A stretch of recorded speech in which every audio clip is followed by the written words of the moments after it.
Bapak Ibu Saudara yang diberkati Tuhan, saya angkat tema di sore ini adalah ingatlah akan penciptamu. Pengkhotbah pasal yang ke-12. Saya undang kita bangkit berdiri kembali. Kita baca sama-sama Pengkhotbah 12 ayat yang ke-1 saja, satu ayat saja, lalu kita akan merenungkan bersama-sama.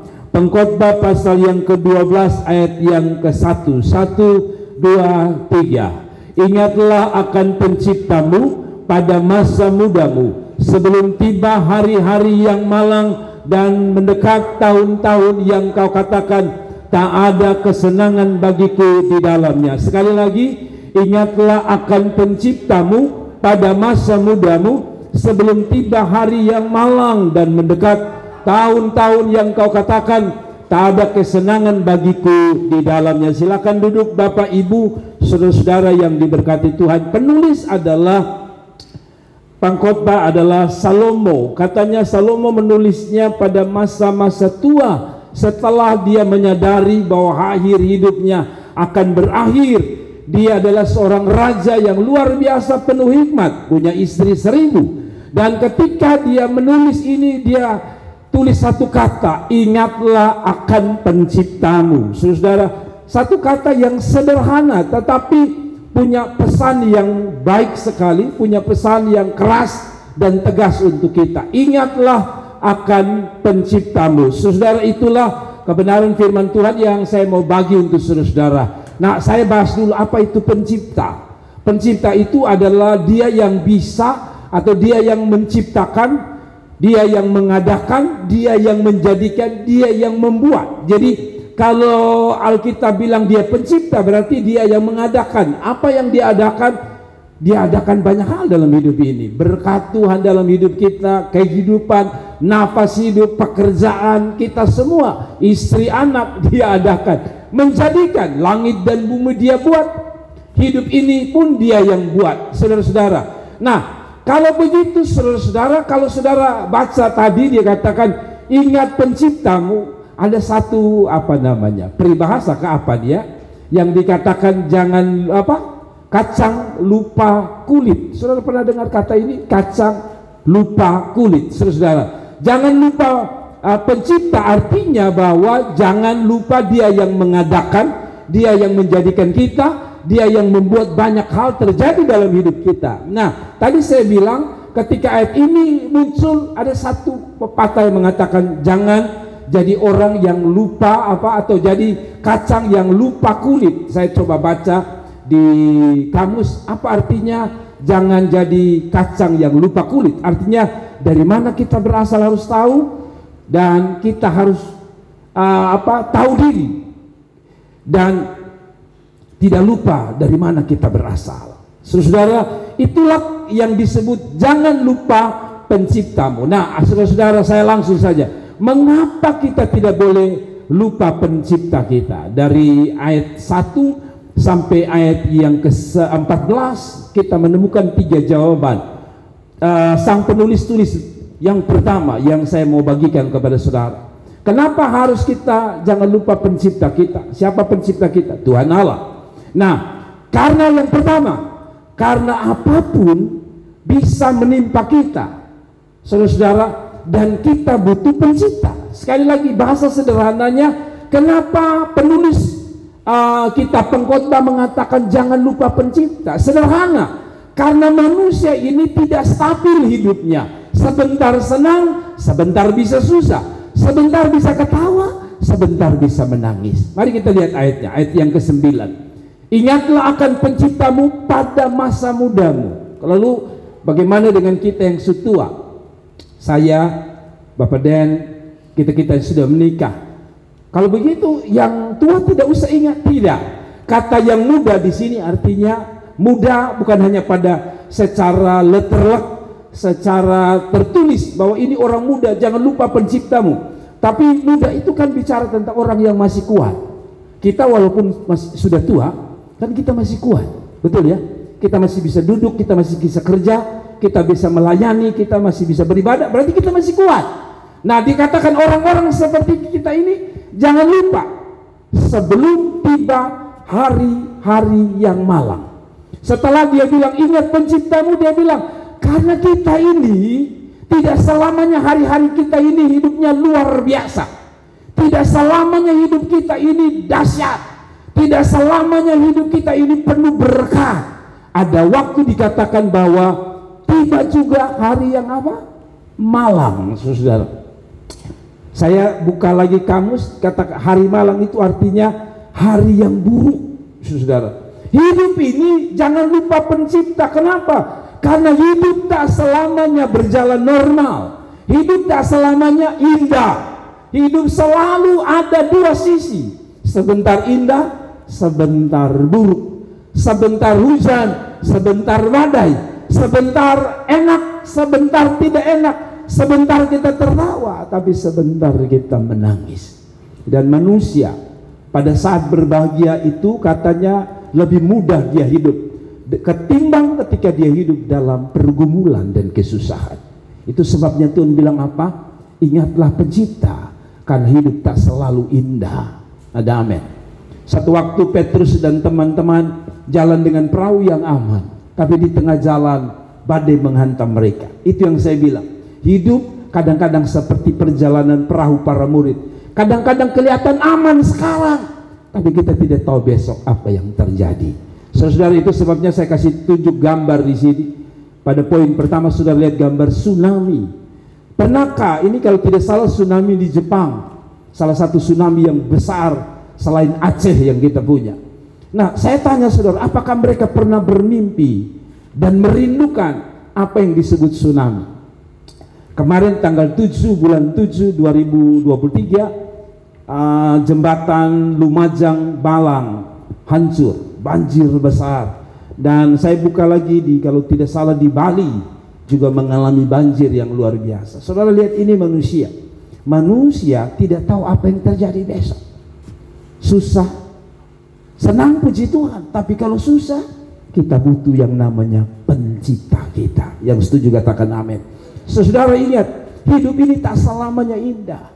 Siapa sangka bahwa kita sehat-sehat, tiba-tiba di umur sekian dokter memvonis kita sakit. Tidak ada yang tahu. Berarti hidup ini tak jelas. Kalau hidup tak jelas, kita butuh yang jelas, yaitu Tuhan Allah. Amin. Bapak Ibu berbakti di sini tidak sia-sia, karena kita diingatkan oleh firman Allah. Ingat pencipta, karena hidup ini tak selamanya mulus. Amin. Kita tidak tahu besok apa yang terjadi dengan hidup kita. Kita tidak tahu apa yang terjadi lusa.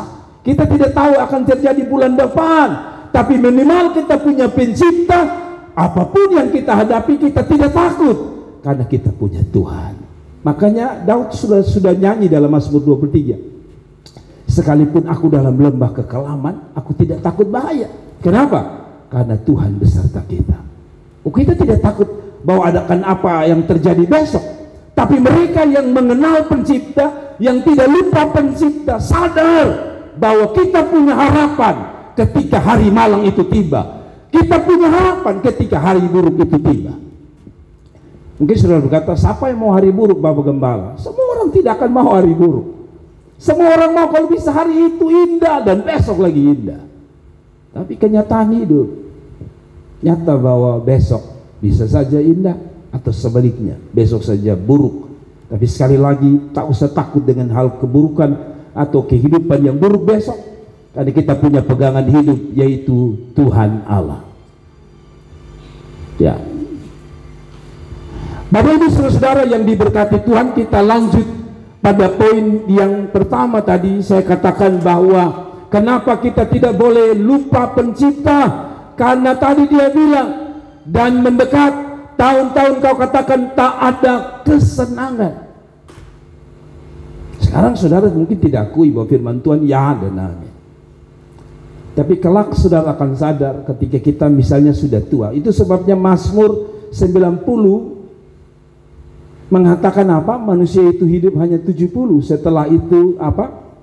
Penderitaan. Jadi saudara-saudara jangan terlalu idealis bahwa hidup ini pasti baik semua. Tidak. Saya punya ipar, saya tidak sangka-sangka bahwa di usia menjelang meninggalnya dia harus menghadapi penyakit yang luar biasa. ya, gula, ginjal, jantung yang menderita. Saya berpikir, Tuhan, apakah dia pernah bermimpi untuk memiliki hidup seperti ini? Tidak. Tidak ada orang yang punya ini. Tapi mau tidak mau harus siap. Tapi mereka yang ingat akan Tuhan, saya percaya hari itu pun Tuhan tak lupa dengan dia. Kasih tepuk tangan itu Tuhan Yesus. Sekali lagi saya ingatkan, mereka yang tak lupa Tuhan di masa kebahagiaan, maka hal yang sama pada waktu Anda susah, Tuhan tidak pernah buta untuk melihat saudara dan saya. Yang kedua, mengapa penulis menulis ingatlah penciptamu, Allah kita, Tuhan kita? Karena yang kedua, manusia ini sifatnya tidak kekal. Manusia pasti akan mati. Nah, ini yang kedua. Saudara-saudara dengar, ayat yang selanjutnya dikatakan, karena manusia ini tidak kekal, manusia ini akan mati. Coba kita baca ayatnya. Saudara lihat ini, ayat yang ketujuh dari Pengkhotbah 12. Dan debu kembali ke tanah seperti semula, dan roh kembali kepada Allah yang mengaruniakannya. Kesia-siaan atas kesia-siaan. Kata pengkhotbah, segala sesuatu adalah sia-sia. Selalu lihat ini. Kenapa dia tulis ingat pencipta? Karena hidup ini bukan kekal. Tidak ada orang yang kekal. Sehat apapun Anda, tidak ada yang kekal. Pengkhotbah pengkhotbah mengingatkan kita, kenapa harus ingat pencipta selalu dalam hidup ini? Karena besok kita bisa mati. Hidup ini tidak ada yang kekal dan abadi. Sahabat, tidak kekal. Kita saja tidak kekal, apalagi apa yang kita miliki. Tidak ada yang kekal. Sayang, orang memegang yang tidak kekal dan melepaskan yang kekal. Sekali lagi saya ulangi, sayang orang melepaskan yang kekal hanya untuk mendapatkan yang tidak kekal. Bagaimana maksudnya? Itu yang saya sering bilang, banyak orang gara-gara harta jual iman. Itu model begitu.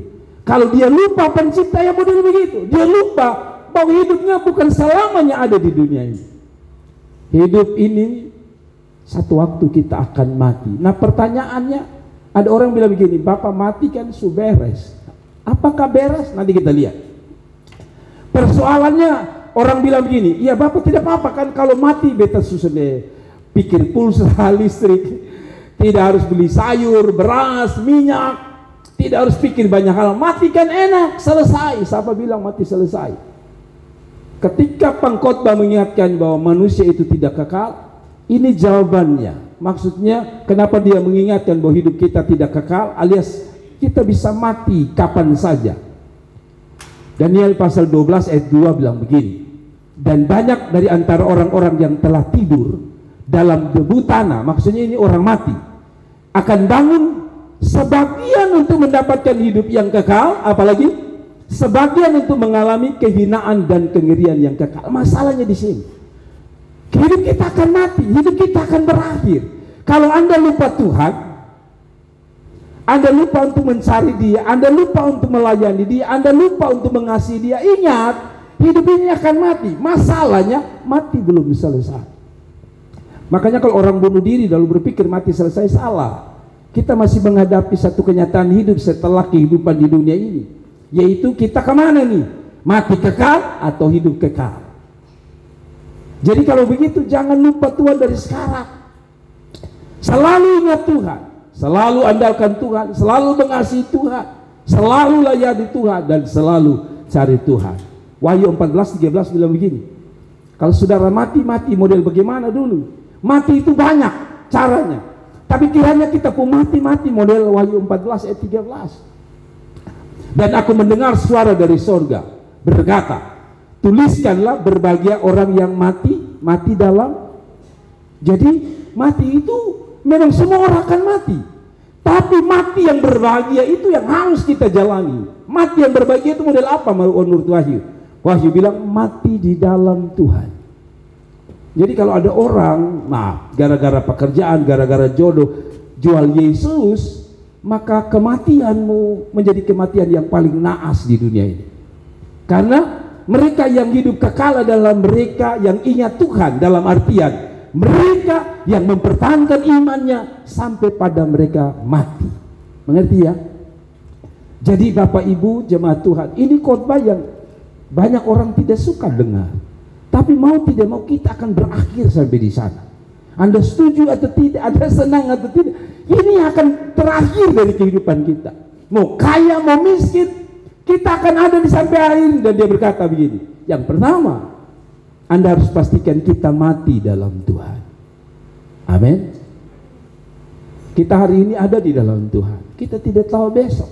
Tapi saya berharap bahwa kita semua pada kelaknya nanti kita masih mati dalam Tuhan. Tapi tidak sampai di situ, dia bilang, sejak sekarang ini sungguh kata Roh, supaya mereka boleh beristirahat dari jerih lelah mereka. Kematian itu digambarkan sebagai apa? Istirahat dari jerih lelah mereka. Masalahnya istirahat itu ada dua. Tadi Daniel bilang ada yang hidup kekal, ada yang satu mati kekal. Kalau yang hidup kekal enak di sorga, sehingga benar-benar istirahat. Karena Alkitab bilang di sana tidak ada air mata dan tangis. Beda di api neraka. Api neraka itu dibakar. Bagaimana bisa istirahat? Saya saja kalau istirahat tidak ada kipas angin, minimal saya tidak bisa istirahat. Panas. Nah kalau sampai dibilang tidur mati, pastikan mati yang kedua. Bukan hanya mati dalam Tuhan, dia bilang. Tetapi sejak sekarang ini sungguh kata Roh, supaya engkau boleh beristirahat dari lelah mereka. Lalu dia lanjutkan, karena apa kita bisa tenang istirahat di sorga nanti? Karena segala perbuatan menyertai mereka. Ini persoalannya. Semua kita ini kan orang berdosa, betul ya? Setelah kita mati kita bawa apa? Tidak ada orang yang sempurna, tapi tuntutan surga jelas.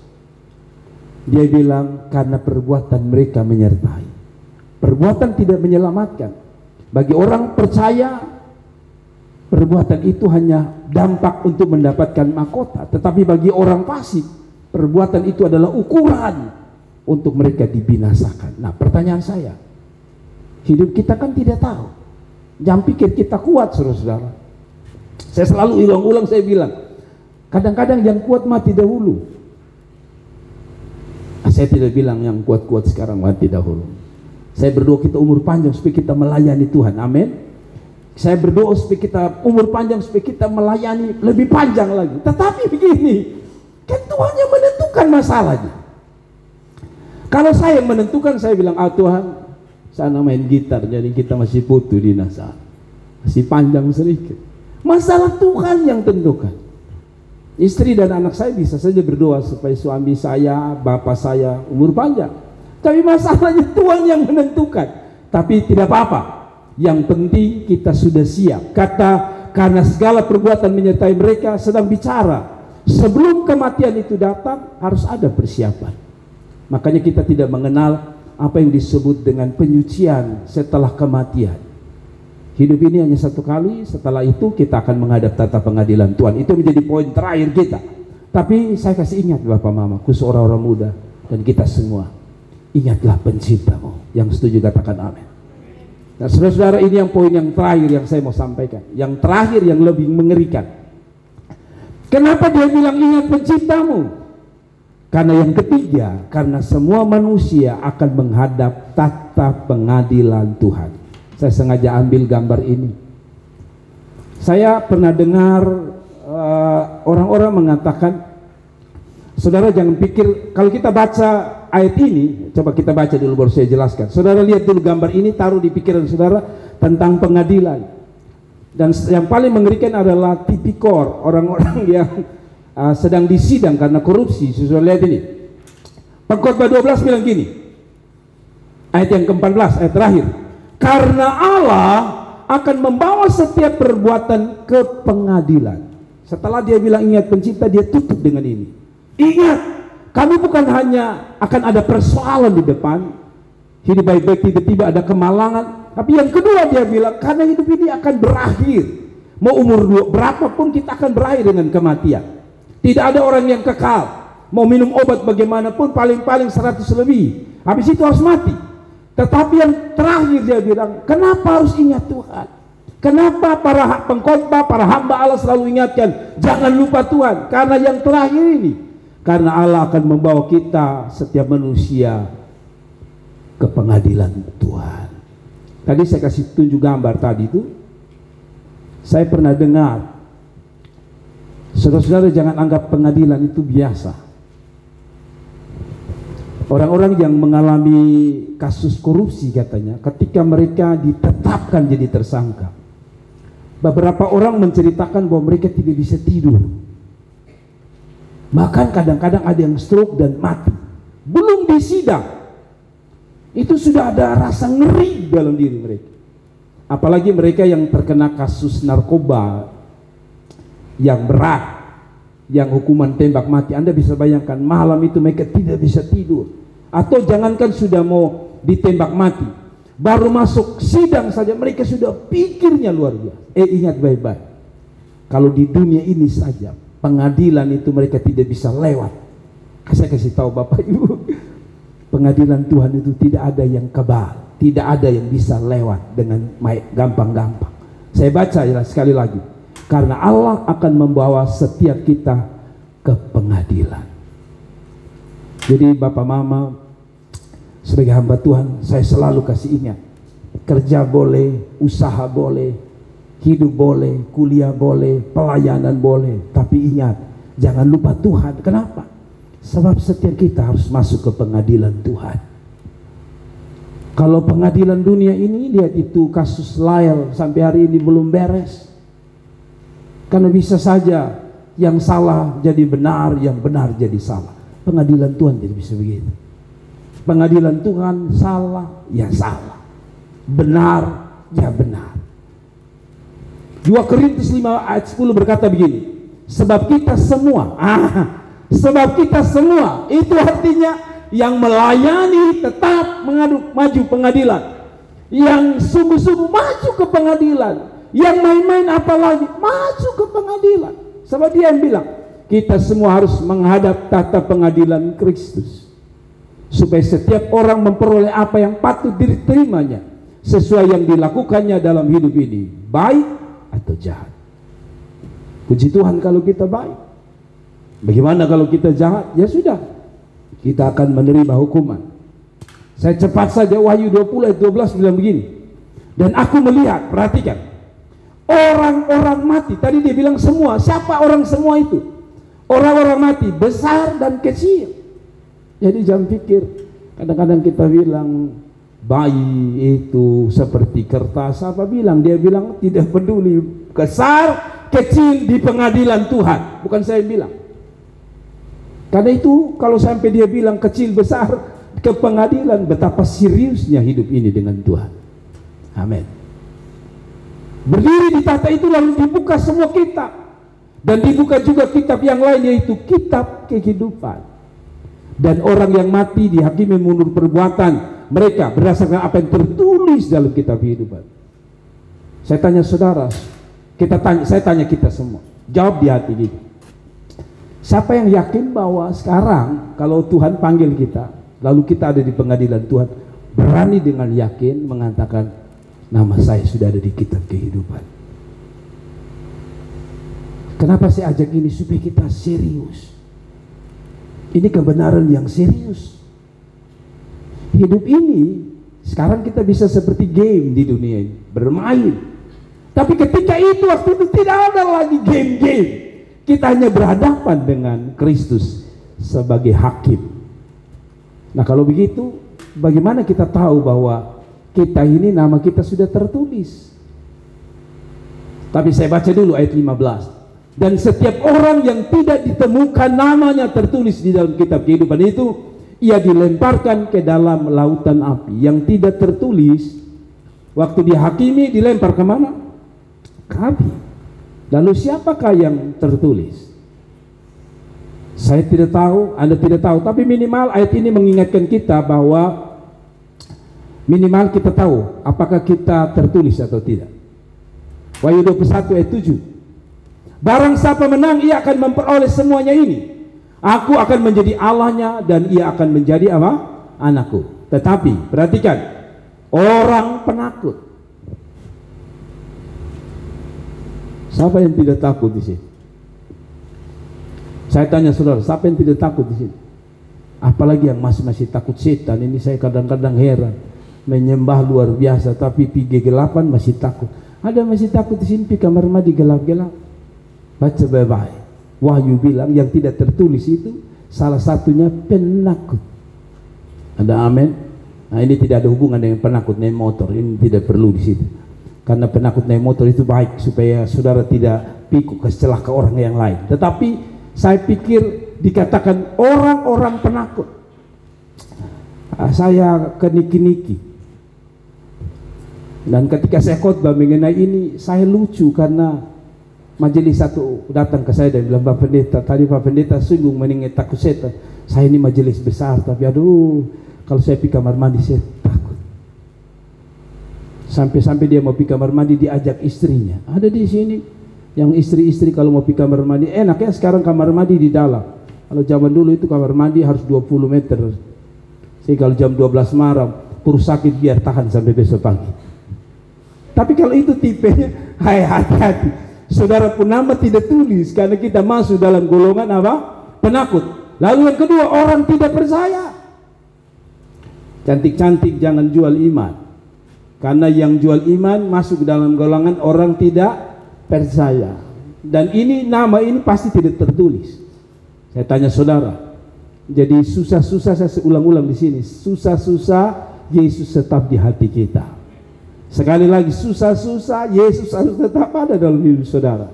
Karena dia bilang orang yang tidak tertulis. Yang kedua, orang yang tidak percaya Yesus Kristus Tuhan dan Juru Selamat. Nah ini sekarang lagi heboh ini, yang mengatakan Yesus bukan Juru Selamat. Ini orang-orang yang saya yakin tidak tertulis dalam kitab kehidupan. Kenapa? Saya serius. Karena Alkitab bilang, barang siapa percaya kepadanya tidak binasa melainkan beroleh hidup yang kekal. Kalau gitu Yesus Juru Selamat. Setuju katakan amin. Jadi ada orang-orang yang tidak akan percaya Yesus hanya manusia, Allah minor, artinya Bapa lebih tinggi, kedua Yesus, mungkin ketiga Roh Kudus. Allah bukan begitu. Dia sama, kedudukannya sama, Bapa, Anak dan Roh Kudus setara. Jadi kalau ada yang bilang begitu, itu termasuk orang bagi saya, orang yang tidak percaya, orang keji. Orang keji ini apa artinya? Orang keji mungkin seperti orang kejam, ya. Ada orang-orang yang lihat dia potong orang, apa, mutilasi orang, rasa santai. Bahkan ketika ditanya dengan mudahnya dia menjawab. Saya baca, saya nonton satu video, ada seorang bapak bunuh bosnya. Ketika ditanya, kenapa lu bunuh? Dia dalam keadaan tersenyum. Ditanya, kamu menyesal tidak? Sambil senyum. Bayangkan, itu yang disebut orang keji. Sudah tidak ada lagi rasa berdosa ketika dia melakukan kesalahan. Jadi ditanya, kenapa kamu bunuh? Kamu rasa berdosa? Tidak, malah saya rasa puas, dia bilang. Lalu ditanya, kenapa kamu rasa puas? Karena dia hina saya tidak bisa apa-apa. Lalu saya bunuh dia, saya ambil hartanya. Saudara lihat, ini yang disebut orang keji. Orang yang berbuat sesuatu yang salah, tapi dia tidak merasa itu salah. Kalau saudara lihat orang PKI, pernah nonton G30S PKI ya, mereka siksa itu jenderal seperti tanpa belas kasihan. Ini disebut orang apa? Orang keji. Ya tadi pagi kita bahas tentang Moab. Moab itu karena hubungan antara bapak kandung dengan anak kandung, lahir yang namanya Moab. Dari Lot dengan anak kandung yang pertama dan anak kandung yang kedua, anak bungsunya, anak yang lebih kecil. Yang anak yang besar lahir Moab, lalu anak yang kecil lahirkan Amon. Lalu saya bilang, tidak heran hari ini orang keji. Kalau saudara baca di berita, bapak kandung perkosa anak kandung. Oh tidak heran, kenapa? Itu yang disebut dengan keji. Jadi kalau orang model begini tidak bertobat, ya jangan harap. Namanya ditulis dalam kitab kehidupan, orang pembunuh.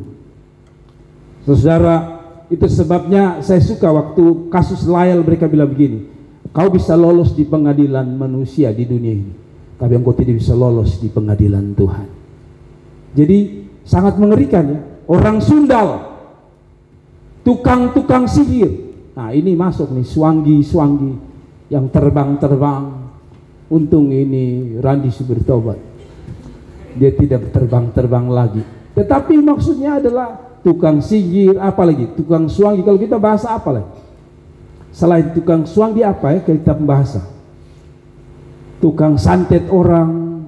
Nah, yang dulu-dulu masih pakai obat-obat untuk dapat pacar, dapat istri, bertobat.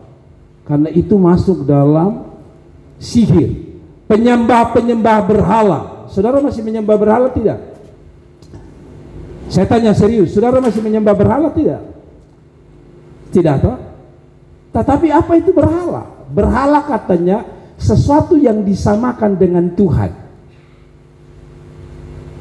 Sekarang ini katanya banyak berhala loh. HP bisa jadi berhala. Orang bisa tidak lupa, orang lupa Alkitab santai katanya hari-hari ini. Tapi orang lupa HP dia kebingungan. Itu membuktikan kita tanpa sadar kita punya berhala. Betul ya? Pagi kita belum baca Alkitab, kita otak sudah buka WA, Facebook lebih dulu. Itu berhala menurut beberapa orang. Itu berhala. Ada orang berhala dengan tubuhnya. Kalau saudara merasa tubuh ini perlu dirawat, tapi kalau tubuh itu terlalu diidola, namanya berhala. Mengerti ya? Itu berhala. Sesuatu yang dianggap penting, bahkan kadang-kadang lupa Tuhan. Kesenangan bisa menjadi berhala. Orang ibadah 2 jam mengantuk, tapi dia nonton bola 4 jam. Ini Juventus lawan apa lagi? Habis itu dia lanjut lagi. Kalau Piala Dunia itu kan dia jejer tuh. Habis ini lawan ini, dia sampai pagi. Berhala namanya. Dan saya pernah menghadapi berhala MotoGP. Setiap kali MotoGP pasti saya bilang sama istri saya, cepat, kasih turun LCD, cepat. Jadi saya lari kencang, kadang-kadang istri saya bilang, sudah pelan-pelan lah, Rossi belum tentu menang juga. Tetapi di hati ini kalau Rossi tidak lihat, itu rasa ada sesuatu, itu berhala. Nah dia bilang, yang penyembah berhala tidak dicatat. Jadi berhati-hati. Saya tanya saudara, berhala apa yang ada di lingkungan saudara? Sekarang ini anak muda berhalanya games. Main game sampai ada yang matanya, kalau sudah lihat ada yang mata kiri kanan, jadi satu di kiri satu di kanan di sini. Ada yang saya lucu, bayi itu, bukan bayi ya mungkin ya, di bawah 5 tahun itu, dia tidur begini, Bayangkan bayi tidurnya, karena rupanya mungkin setiap hari itu bayi yang dikasih HP, jadi dia tunjuk, so tidur ini. Sono ini dia bangun. Jadi dia punya mama itu syuting, dia lalu ketawa. Tapi itu yang orang bilang berhala. Tidak ada yang bilang tidak punya berhala. Setiap kita punya berhala. Amin. Drakor bisa jadi berhala. Bapak bilang, mari kok doa malam. Bapak, ini drakor, ini dia pun cerita lagi puncak-puncak. Berhala. Amin. Saudara mau tidak mau, mungkin saudara rasa ini saja berhala. Ya berhala. Anda tidak percaya, sudah toh saya kasih tahu saudara bahwa itu berhala. Lalu dia bilang apa lagi? Penyembah berhala, semua pendusta. Siapa yang tidak pernah berdusta sih? Semua kita pernah berdusta. Amin. Ya, semua kita pernah berdusta. Omong kosong kalau tidak berdusta. Katanya pedagang juga gampang berdusta. Beli 5.000, orang tawar, bisa kok kurang sedikit. Belum kembali modal, padahal dia beli 5.000. Katanya itu bisa pendusta. Tapi katanya lebih baik jujur saja. Mama, beta beli 5.000, jadi pasti harus untung toh. Beta jual 6.000 atau 7.000. Ada yang dusta-dusta bilang belum ada nona, padahal dia sudah ada nona. Hati-hati. namamu tidak dicatat dalam kitab kehidupan. Jadi kalau nona tanya, jangan bilang masih jomblo, sendiri. Padahal bukan sendiri, ada 5 di belakangnya. Saudara lihat, kita yang bilang mereka akan mendapatkan bagian dalam lautan yang menyala-nyala oleh api dan belerang. Inilah kematian kedua. Wow, ngeri. Jadi saya pikir kita semua ya akan diperhadapkan. Pertanyaan saya, yakinkah kita ada dalam kitab kehidupan? Biarlah kita bergumul hari-hari ini supaya kita sadar dan kita berharap pada waktu itu nama kita ada dalam kitab kehidupan. Nah, saudara-saudara, itulah yang dapat saya sampaikan. Ingat pencipta. Satu, karena hidup ini tidak tahu besok apa yang terjadi. Puji Tuhan kalau senang, tapi kalau ada sesuatu yang terjadi, berharaplah pada Tuhan. Yang kedua, ingatlah Tuhan penciptamu. Kenapa? Yang poin kedua, puji Tuhan. Ini yang mau masuk surga nih, mau gini-begini. Ingat yang kedua, kenapa ingat pencipta, saudara? Ya, yang kedua, kenapa ingat penciptanya? Supaya, kenapa? Manusia ini kan akan mati, tidak ada yang kekal. Dan yang terakhir, yang paling mengerikan, kenapa kita harus pencipta? Ingat pencipta kita, karena hidup ini akan berakhir di pengadilan Tuhan. Selesai. Tapi ingat, khotbah saya selesai, tapi ingat, hidup kita belum selesai, karena kita masih akan berhadapan dengan pengadilan Tuhan. Tuhan memberkati. Mari kita bangkit berdiri dan kita berdoa bersama-sama.